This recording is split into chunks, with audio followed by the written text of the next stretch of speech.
नफरत के शोर के बीच देवबंद से आई मोहब्बत की तस्वीर। मुस्लिम पड़ोसी ने निभाया अंतिम धर्म।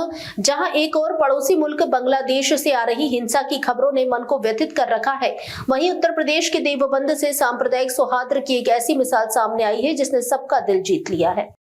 देवबंद की कोला बस्ती में पिछले 20 सालों से एक अकेला हिंदू परिवार मुस्लिम बहुल इलाके में रह रहा था। हाल ही में इस परिवार के एक युवक की बीमारी के कारण असमय मृत्यु हो गई। दुख की इस घड़ी में परिवार खुद को अकेला महसूस कर रहा था, लेकिन तभी पूरी बस्ती उनके मजहब से पहले इंसानियत आती है। वायरल वीडियो में अर्थी बांधते हुए दिखने वाला युवक गुलफाम अंसारी ने बताया कि हमारे मोहल्ले के अंदर 100% मुस्लिम लोग रहते हैं, जिसमें एक परिवार है सैनी समाज से। जिस परिवार में एक अजय भाई थे, वह गुजर गए थे।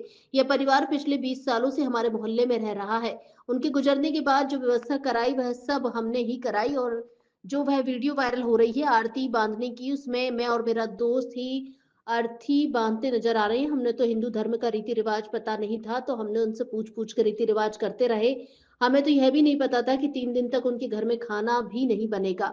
तो उनके घर में 3 बहनें, एक बेटा और एक बूढ़ी अम्मा है। उनसे पूछ पूछ कर हमने 3 दिन तक उनके खाने के प्रबंध से लेकर उनके मेहमानों तक के लिए प्रबंध, जैसे रजाई गद्दे होते हैं, वह सब हमारे द्वारा किया गया। वंदे भारत से विशेष कुमार गुरेजा की रिपोर्ट। चाहूँगा जो माहौल देवबंद के अंदर और पूरे हिंदुस्तान के अंदर चल रहा है हिंदू मुस्लिम को लेकर, उस पे आप हकीकत दिखाने का काम कर रहे हैं।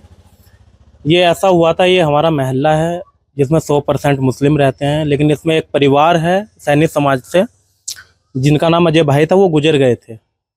परिवार मुस्लिम समाज में 20 साल से रह रहा है, तो कहीं ना कहीं भी मेहमानों की और तबीयत उनकी ज़्यादा ख़राब थी, तो गुजरने के बाद उनका जो भी व्यवस्था कराई तो सब हमने ही कराई है यहाँ पर।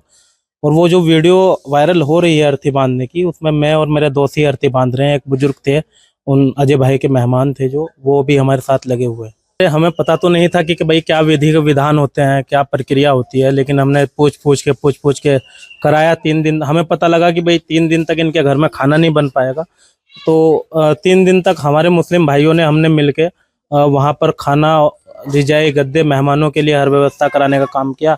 हम उनसे पूछते रहे, जो उनके 3 बेटी हैं, छोटी छोटी, एक बेटा है, एक बूढ़ी अम्मा है हमारी। वो अम्मा हमें बताती रही, भाई ऐसे ऐसे कर लो, ऐसे ऐसे कर लो। जो भाभी हैं उनसे तो हम पूछ नहीं पाए, उनका वैसे ही बुरा हाल था रो रो के, तो वो बताती रही, उनके मेहमान बताते रहे, हम ऐसे ऐसे ही करते रहे। किसी भी धर्म से हो, वो जो बच्चे हैं जो टेम्पू, साइकिल और रिक्शा चलाने का काम कर रहे हैं, किसी के खोखे में लगे हुए हैं, किसी की चाय पिलाने का काम कर रहे हैं, हम उन घर तक शिक्षा पहुंचाना चाहते हैं कि वो हमारा देश का नाम रोशन करें, हमारा नाम रोशन करें।